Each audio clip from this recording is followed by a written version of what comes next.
As protests stemming from George Floyd's killing at the hands of Minneapolis police spread across the country, black progressives appear to have had a good night in Democratic primaries Tuesday, while some Republicans endorsed by President Trump did not fare as well on the GOP side. 3 races in New York and Virginia, and perhaps one in Kentucky, highlight what could be the start of something important in Democratic politics, the surge of black candidates. As the Cook Political Report's Dave Wasserman put it, Democratic voters in 2018 showed an unprecedented desire to nominate women, and this year, there's another sea change in desire, this time towards black candidates. What that could mean for the 2020 presidential race is notable as well. If Democrats have 2 key pillars of their base fired up and politically activated, women and black voters, that could be a game changer, as Trump's ratings continue to suffer. Looking at Tuesday's results, the upset of the night appears to belong to Jamal Bowman, a former middle school principal from the Bronx.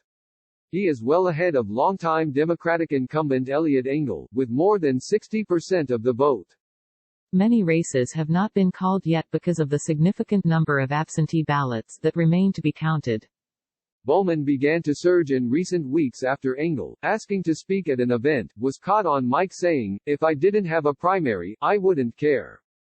That was in addition to a reporter ringing the House Foreign Affairs chairman's doorbell a month ago at his home in a Tony Washington suburb to find him there rather than in his home district, as New York suffered from the pandemic.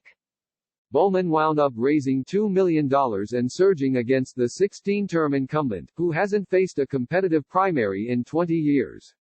Another New York seat, which had been held by longtime retiring Representative Nita Lowey, has 33-year-old Mondaire Jones well ahead.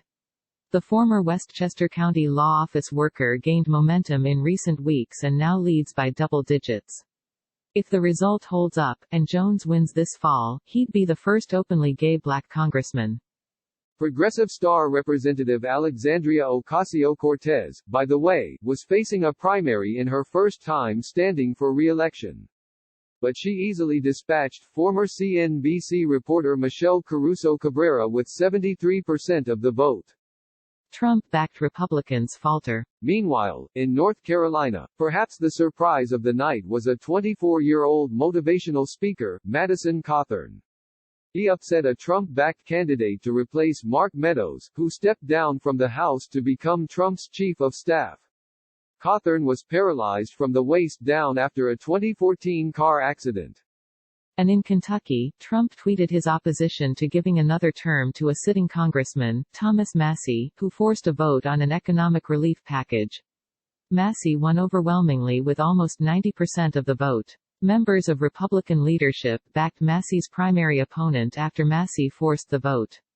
But after racist tweets surfaced from that opponent, Massie cruised.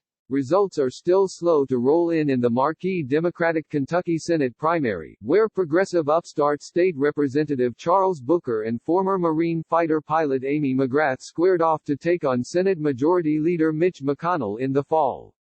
Booker has seen a boon after speaking out and taking a leadership role in Black Lives Matter protests stemming from the death of Breonna Taylor in Louisville. Taylor was shot and killed by police.